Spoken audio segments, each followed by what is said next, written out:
ಸದಾನಂದ ಗೌಡ ಸಾಹೇಬ್ರು ಇವತ್ತು ರಾಯಚೂರಿಗೆ ಬಂದಿದ್ರು. ಮುಂಜಾನೆ ಬಂದ ಸಿಎಂ ಸಾಹೇಬ್ರನ್ನ ಬಿಜೆಪಿ ಕಾರ್ಯಕರ್ತರು ಬಹಳ ಖುಷಿಯಿಂದ ಸ್ವಾಗತ ಮಾಡಿದ್ರು. ಹೂವಿನಾರ ಹಾಕಿದ್ದೇನು, ಜೈಕಾರ ಹಾಕಿದ್ದೇನು ಹೇಳಕ ಆಗಂಗಿಲ್ಲ ಬಿಡ್ರಿ. ಇದಾದ್ಮ್ಯಾಗ ಸಿಎಂ ಸಿಂಧನೂರ್ನ ಗುಡಿಹಾಳ ಊರಿಗೆ ಹೋದ್ರು. ಹಿಂಗ ಹೋಗ್ಬೇಕಾದ್ರ ದಾರ್ಯಾಗ ಅಪಘಾತ ಆತು.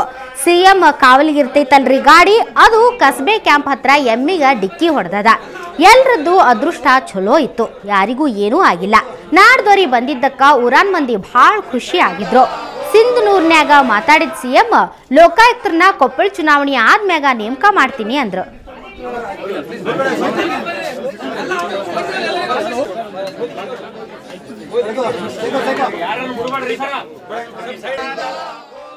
ಇನ್ನೂ ಕೂಡ ಯಾವುದೇ ರೀತಿಯಲ್ಲಿ ಅದರ ಪ್ರಾರಂಭ ಮಾಡಿಲ್ಲ. ಮುಂದಿನ ದಿನಗಳಲ್ಲಿ ಕೊಪ್ಪಳ ಎಲೆಕ್ಷನ್ ಆದಮೇಲೆ ಇದರ ಪ್ರಾರಂಭಗಳನ್ನು ಮಾಡ್ತೀವಿ. ಈ ಬಾರಿ ಪ್ರತಿಪಕ್ಷಗಳ ವಿಶ್ವಾಸ ತಗೋತೀರಾ ಲೋಕಾಯುಕ್ತ ನೇಮಕ? ಅದು ನೋಡಬೇಕು, ಮುಂದೆ ಪ್ರೊಸೀಜರ್ ಬಂದಾಗ ಏನು ಮಾಡಬೇಕು ಅಂತ ತೀರ್ಮಾನ ಮಾಡ್ಕೊಳ್ತೀವಿ. ಗಣಿ ವರದಿಗೆ ಸಂಬಂಧಪಟ್ಟಂಗೆ ಅಧಿಕಾರಿಗಳ ಸಮಿತಿಯಿಂದ ತನಿಖೆ ಅಂತ ಪರಿಶೀಲನೆ ಮಾಡ್ತಕ್ಕಂಥ ಎಷ್ಟು ಮಟ್ಟಿಗೆ ಸರಿ ಸುಪ್ರೀಂ ಕೋರ್ಟ್ ನಿವೃತ್ತ ನ್ಯಾಯಾಧೀಶ ಮಾಡಿಕೊಟ್ಟಂತ ವರದಿಗೆ ಅವಮಾನ ಮಾಡಿದ ಈಗಾಗಲೇ ಕಾನೂನಿನಲ್ಲೇನುಂಟು ಅದೇ ಪ್ರಕಾರ ತನಿಖೆ ಮಾಡ್ತಾ ಇದ್ದೇವೆ. ಯಾವುದೇ ಕಾನೂನು ಉಲ್ಲಂಘನೆ ಮಾಡ್ತಾ ಇಲ್ಲ. 6,000 ಕಟ್ಟಿದ್ರ 60,000 ಕೊಡ್ತೇವಿ, ಅದು ಬರೇ 3 ವರ್ಷದಾಗ. ಹಿಂಗಂದ್ರ ಯಾರು ಬಿಡ್ತಾರ ಹೇಳ್ರಿ? ನಿಮ್ಗ ಬಜಾಜ್ ಅಲಿಯನ್ಸ್ ಕಂಪನಿ ಪಾಲಿಸಿ ಕೊಡಿಸ್ತೇವಿ, 5,700 ರೂಪಾಯಿ ಕಟ್ಟಿ ಇನ್ಶೂರೆನ್ಸ್ ಮಾಡಿಸಿದ್ರ 3 ವರ್ಷದಾಗ 60,000 ರೂಪಾಯಿ ಕೊಡ್ತೀವಿ ಅಂತ ಹೇಳ್ಯಾರ. ಇದನ್ನ ನಂಬಿ ಧಾರವಾಡ ಜಿಲ್ಲಾ ಕುಂದಗೋಳ ತಾಲೂಕಿನ ಹತ್ತಾರ ಹಳ್ಳ್ಯಾಗ 100 ಮಂದಿ ಮೋಸ ಹೋಗ್ಯಾರ ನೋಡ್ರಿ. ಗುಡ್ಗೇರಿ, ಶಿಡ್ಲಘಟ್ಟ, ತರ್ಲಘಟ್ಟ, ಶಿರೂರು, ಮುತ್ತಿಗಿ ಗ್ರಾಮದಾಗ TLC ಕಂಪನಿ ಏಜೆಂಟ್ ಅಂತ ಹೇಳಿ ಧಾರವಾಡದ ರವಿ ನಿಲ್ಗುಂದ, VM ಕಮ್ಮಾರ, MG ಹಿರೇಮಠ ಮತ್ತ ಸಂಶಿ ಗ್ರಾಮದ ಲಲಿತಾ ಸುಣಗಾರ್ ಲಕ್ಷಾಂತರ ರೂಪಾಯಿ ವಸೂಲಿ ಮಾಡ್ಯಾರ. ಇತ್ಲಾಗ್ ಪಾಲಿಸಿನೂ ಹೋತು, ಅತ್ಲಾಗ್ ಕೊಟ್ಟ ರೊಕ್ಕನೂ ಇಲ್ದಂಗ ಮಂಗೆ ಆಗ್ಯಾರ ಮಂದಿ. ಪಾಲಿಸಿ ಕಟ್ಟಾಕಂತ ಸಾಲ ಕೊಟ್ಟೋರು ಈಗ ವಸೂಲಿಗೆ ಬಂದಾರ. ನಮ್ಗ ಕಳ್ಳರನ್ನ ಹಿಡಿದು ಕೊಡ್ರಿ ಅಂತ ಹೆಣ್ಮಕ್ಳು ಧಾರವಾಡ SP ಕಚೇರಿ ಮುಂದ ಧರಣಿ ನಡ್ಸ್ಯಾರ ನೋಡ್ರಿ.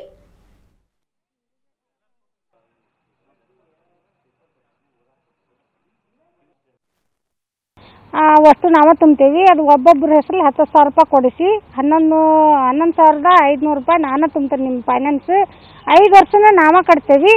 ಆಮೇಲೆ 3 ವರ್ಷ ಬಿಟ್ಟು 8ನೇ ವರ್ಷಕ್ಕೆ 60,000 ರೂಪಾಯಿ ಬರ್ತೈತಿ ನಿಮಗೆ. ನೀವು 5 ಪೈಸಾ ಕಟ್ಟಂಗಿಲ್ಲ, ಏನು ಫೈನಾನ್ಸ್ನವ್ರಿಗೆ ಕಟ್ಟಂಗಿಲ್ಲ, ನಾನೇ ಬಂದು ಕಟ್ತೀನಿ ಎಲ್ಲರೂ ಅಂತೇಳಿ 20 ಮಂದಿ ರೊಕ್ಕ ತಗೊಂಡು ತಾವು ಇನ್ಶೂರೆನ್ಸ್ ಮಾಡಿಸಿರ್ತಾನೆ ಅಂತ ಹೇಳಿ ಹೋದ್ರಿ. ಫ್ರೀ ಪಾಲಿಸಿ ಮಾಡಿಸ್ತೇವೆ ನಾವು ನಿಮ್ಗೆ ಅಂತ ಹೇಳಿದ್ರು. ಮುಂದೆ ಒಂದು 20 ವಾರ ತುಂಬಿಲ್ಲ, ಅತ್ತಂದ ರೊಕ್ಕ ಇಲ್ಲ ಅಂತೇಳಿ ಬಡ ಊರು ಬಿಟ್ಟು ಹೋದ್ರು ಅವರು. ರವಿ ನಿಲ್ಗುಂದವ್ರು ನಾವು ನಿಮ್ಮನ್ನು ಬಿಟ್ಟು ಎಲ್ಲಿ ಹೋಗಂಗಿಲ್ಲ ಅಂದಾರೆ. ಅವ್ರ ಮನೆ ಬಾಗಿಲಿಗೆ ಬಂದ್ರೆ ನಮ್ಮನ್ನ ಯಾಕಂತ ಹೇಳಿ ನೋಡಲಿಲ್ಲ ಅವರು. ನಾವು ಹೆಂಗೆ ತ್ರಾಸ ಮಾಡಿದ್ವಿ ಅಂದ್ರೆ 20 ಮಂದಿ ಕುರ್ಚಿ ರೊಕ್ಕ ಕೊಟ್ಟೇವ್ರಿ. ದಿವಸ ಬೆಳಗಾದ್ರೆ ಬಂದು ಫೈನಾನ್ಸ್ನವ್ರು ನಮ್ಗೆ ರೊಕ್ಕ ಕೊಡು ಅಂತಾರ್ರಿ. ನಾವೆಲ್ಲೂ ಕೊಡ್ಬೇಕ್ರಿ, ನಾವು ದುಡ್ಕೊಂಡು ತಿನ್ನೋರು ನಮ್ಗೆ ಅಂತಂದ್ರು ಅವ್ರು ಕೇಳೋಳ್ರು. ಆಮೇಲೆ ನೀವು ತಗೊಂಡು ನಾವು ತಗೊಂಡು ಅಂತೇಳಿ ನಾವು ಹೆಣ್ಮಕ್ಳು ಜಗಾಡೋದು.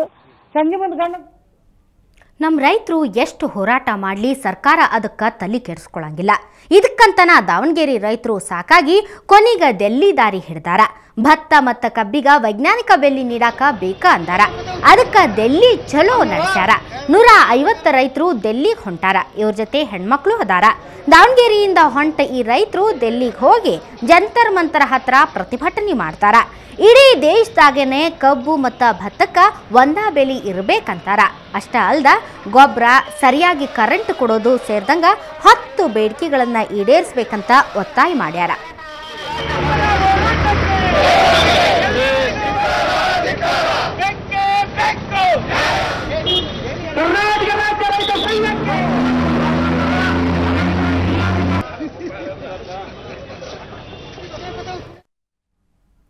ಗುಲ್ಬರ್ಗಾ ಜಿಲ್ಲೆ ಅಫ್ಜಲ್ಪುರ ತಾಲೂಕಿನ ಬಡದಾಳ ಗ್ರಾಮದಾಗ ಎಲ್ಲರಿಗೂ ಅಂಜಿಕೆ ಅಂದ್ರ ಅಂಜಿಕೆ. ಯಾಕಂದ್ರೆ ಮಕ್ಕಳನ್ನ ಹೊರಗೆ ಬಿಡಂಗಿಲ್ಲ, ಕಿಡ್ನ್ಯಾಪ್ ಮಾಡಿ ಕೊಲ್ತಾರಂತ. ಊರಾಗ ಪೊಲೀಸ್ ರದಾರ, ಆದ್ರ ನಾಮಕಾವಸ್ಥೆ. ಯಾಕಂದ್ರ ನೀವ ಸ್ವಲ್ಪ ತಲೆ ಓಡಿಸಿ ನೋಡ್ರಿ. ಪೊಲೀಸ್ ರದಾರ ಅಂದ್ರು ಈ ಪರಿ ಅಂಜಿಕೆ ಆಕೈತಂದ್ರ ಏನ್ ಅನ್ಬೇಕು ನೀವ ಹೇಳ್ರಿ.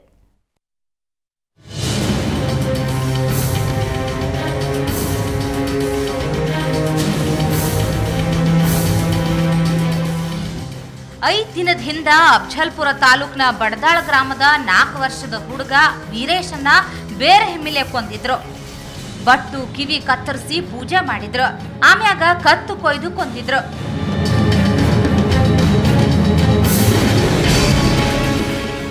ಕೊಂದ ರೀತಿ ನೋಡಿ ಊರ ಬೆಚ್ಚಿ ಬಿದ್ದೈತಿ. ಸಾಲಿಗೆ ಹೋಗಿದ್ದ ಹುಡುಗನ್ನ ಹಿಂಗ್ ಕೊಂದಿದ್ದು ಗೊತ್ತಾಗಿ ಮಕ್ಕಳು ಸಾಲಿಗೆ ಹೊಂಟಿಲ್ಲ. ತಾಯಿ ಸೆರಗ್ ಬಿಟ್ಟು ಹೊರಗ ಬರವಲ್ವು. ಅಂಜಿಕೆ ಭಯಕ್ಕೆ ಹಾಕಿರ ಅವ್ರ ತಾಯಿದೇರಿ ನಾವು ಹಚ್ಕೊಟ್ಟಲ್ಲವ, ನಾವು ಹಚ್ಕೊಡ್ದೆ ಅಂದ್ರೆ ಹೆಂಗೆ ಮನೆಯೇ ಬಂದಾರ, ಮತ್ತು ಖುಷಿ ಒಂದು ಕೊಯ್ದು ಕೊಲ್ಯಾರ. ಈಗ ನಮ್ಮ ಕೊಲ್ನ ಇದ್ದಕ್ಕೆ ಮಕ್ಳು ಕಳ್ಕೊಂಬೇನಂತಕ್ಕಿರ ಅವ್ರು ಅಲ್ಗತ್ತಾರ. ಇಲ್ಲ ನಮ್ಮ ಜವಾಬ್ದಾರಿ ಅದು ಹಚ್ಕೊಡತ್ ನಾವು ಅಂದಿದ್ದೇವ್ರಿ ಅವ್ರಿಗೆ. ಪರಿಣಾಮ ಏನಪ್ಪ ಅಂದ್ರೆ ಈ ಒಂದು ನಮ್ಮ ಶಾಲೆ ಹುಡುಗರ ಮೇಲೆ ಬಿದ್ದು ಅವೇನಪ್ಪ ಚಿಕ್ಕ ಮಕ್ಕಳು ಏನಪ್ಪ ಅಂದ್ರೆ ಯಾರಾದ್ರೂ ನಮ್ಮ ಶಾಲೆ ಆವರಣದ ಒಬ್ಬರು ಯಾರೇ ಅಪರಿಚಿತ ವ್ಯಕ್ತಿ ಕಂಡು ಸೋದಕ್ಕೆ ಏನಪ್ಪ ಅಂದ್ರೆ ಹುಡುಗರು ಬಂದ್ರು, ಇದು ಏನಪ್ಪ ಅಂದ್ರೆ ಕಾಳರು ಬಂದರು ಕಿಡ್ನಾಪ್ ಅಂತ ಏನಪ್ಪ ಅಂದ್ರೆ ಓಡಿ ಹೋಗ್ತಾರೆ. ಅದಕ್ಕೆ ಈ ಒಂದು ದಾಖಲಾತಿ ಕಡಿಮೆ ಏನಪ್ಪ ಮಕ್ಕಳ ಶಿಕ್ಷಣ ಏನಪ್ಪ ಅಂದ್ರೆ ಈ ಒಂದು ಕೇಸ್ ಏನಪ್ಪ ಅಂದ್ರೆ ಮಾರಕ ಅಂತ ಹೇಳಿ ಹೇಳ್ಬೋದು. ಮಾಟ ಮಂತ್ರ ಅಂದ್ರೆ ಇಡೀ ಊರಾಗ ಹೆದರಿಕೆ ಐತಿ. ಮಕ್ಕಳಷ್ಟೇ ಅಲ್ಲ, ದೊಡ್ಡವರು ಒಬ್ರ ಹೊಲಕ್ ಹೋಗಾಕ ಹೆದರಕತ್ತಾರ. ಈ ಗ್ರಾಮದಲ್ಲಿ ಸಂಪೂರ್ಣವಾಗಿ ಒಂದು ಭಯಭೀತ ನಿರ್ಮಾಣಗೊಂಡಿದೆ.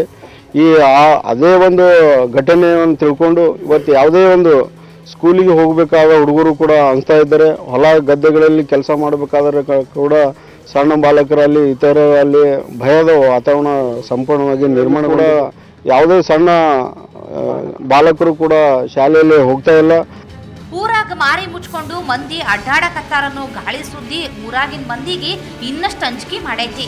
ಊರಾಗ ಪೊಲೀಸರಿದ್ರು ಮಂದಿಗೆ ಹೆದರಿಕೆ ಕಡಿಮೆ ಆಗಿಲ್ಲ. ಹುಡುಗನ್ ಕಿಡ್ನಾಪ್ ಮಾಡಿದ್ದ ಅಂಕುಶ್ ಅನ್ನೋ ಹುಡುಗನ್ನ ಪೊಲೀಸರು ಅರೆಸ್ಟ್ ಮಾಡ್ಯಾರ. ಆದ್ರೂ ಹುಡುಗನ್ನ ಕೊಂದೋರೆಲ್ಲ ಜೈಲಿಗೆ ಹೋಗೋ ಮಠ ಈ ಹೆದರಿಕೆ ದೂರ ಆಗಂಗಿಲ್ಲ ನೋಡ್ರಿ. ಶರಣಯ್ಯ ಹಿರೇಮಠ್, ಸುವರ್ಣ ನ್ಯೂಸ್ 24/7 ಗುಲ್ಬರ್ಗಾ.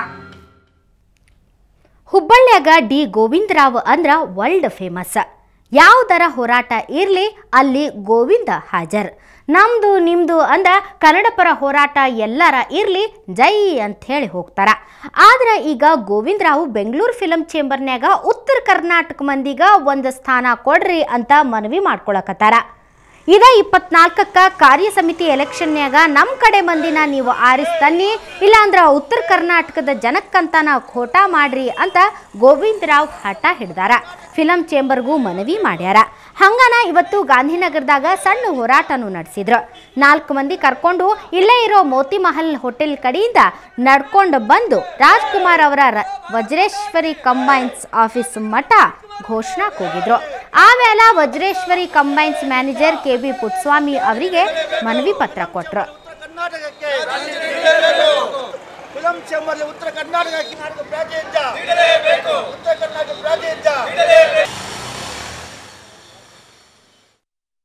ಉತ್ತರ ಕರ್ನಾಟಕಕ್ಕೆ ಕರ್ನಾಟಕ ಫಿಲಂ ಚೇಂಬರ್ನಲ್ಲಿ ಒಂದು ಸ್ಥಾನಮಾನವೂ ಇಲ್ಲ ಮತ್ತು ಪ್ರಾತಿನಿಧ್ಯ ಇರಲ್ಲ 50 ವರ್ಷದಿಂದ. ಈಗ ನಾವು ನಮ್ಮ ಉತ್ತರ ಕರ್ನಾಟಕ ಹಾಗೂ ಹೈದರಾಬಾದ್ ಕರ್ನಾಟಕ, ಮೈಸೂರು, ಮಂಡ್ಯ, ಹಾಸನ, ಕೂರ್ಗಿಗೆ ಒಂದೊಂದು ಪ್ರಾತಿನಿಧ್ಯ ನೀಡಬೇಕು ಅಂತ ನಮ್ಮ ಕನ್ನಡ ಪರ ಮಹಾಮಂಡಳ ವತಿಯಿಂದ ಒತ್ತಾಯ ಮಾಡ್ತೀವಿ. ಈ ಸರಿ ಚುನಾವಣೆಯಲ್ಲಿ ಒಂದು ಮತವನ್ನು ಬೆಂಗಳೂರಿನವ್ರನ್ನ ಹಾಕಬೇಕು, ಹಾಕಿ ಉತ್ತರ ಕರ್ನಾಟಕ ಇತರೆ ಭಾಗಗಳಿಗೆ ಒಂದು ಮಾನ್ಯತೆ ಕೊಡಬೇಕು ಅಂತ ಈ ಮೂಲಕ ಒತ್ತಾಯ ಮಾಡ್ತೀವಿ.